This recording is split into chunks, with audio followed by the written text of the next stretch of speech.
The U.S. military is the most successful civil rights program in history, with a relentless focus on excellence that makes it the world's most elite fighting force. These twin characteristics have made the U.S. military a place where Americans from countless walks of life are equally able to advance. Unfortunately, the current crop of bureaucrats at the Pentagon don't talk about it that way. Instead, they've made a misguided diversity, equity, and inclusion initiative a priority.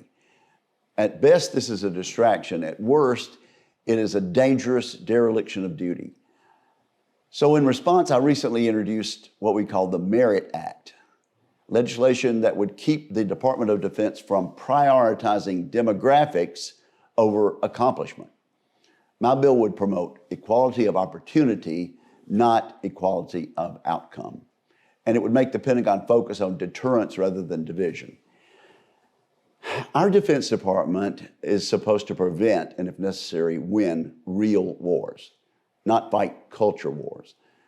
Other militaries know this. China's Navy and Air Force have increasingly engaged in hostile acts against American warships and aircraft, as we've seen on the news recently. North Korea is growing its nuclear arsenal, and Iran is closer and closer to a nuclear weapon. If there was ever a time for a focus on readiness, it is now. For the first time in the history of our all-volunteer force, we are now missing our recruiting goals. Admittedly, the problem is complex, but at least one cause is clear. Service members see the military changing for the worse.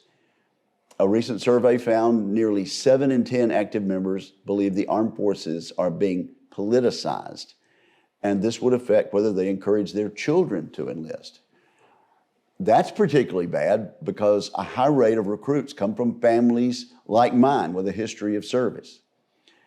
If you look at the latest policies of President Biden's Pentagon, you might assume today's front line is the fight for social justice. For instance, news outlets recently published emails of the U.S. Navy's social media team. In these messages, they admit to prioritizing Pride Month posts over the concerns of the Navy's recruiting department.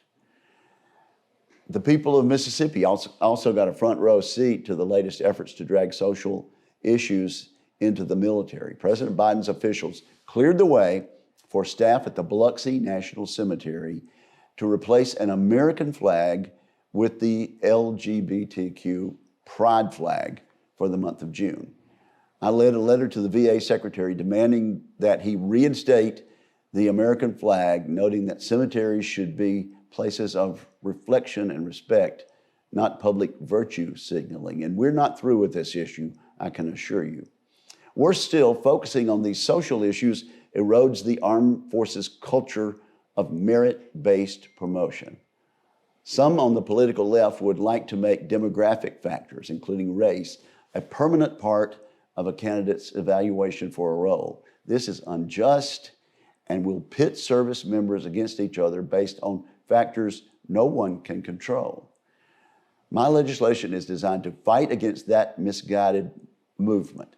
The military attracts men and women eager to take on challenging but meaningful work. These individuals want to climb the ranks based on their ability, and the Pentagon's policies should tap into that drive.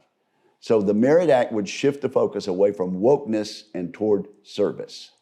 I hope this and other initiatives will protect the culture of personal achievement that makes the military service such a badge of honor. During these dangerous times, our enemies and our friends should know the U.S. military elevates its leaders based on skill, not social quotas.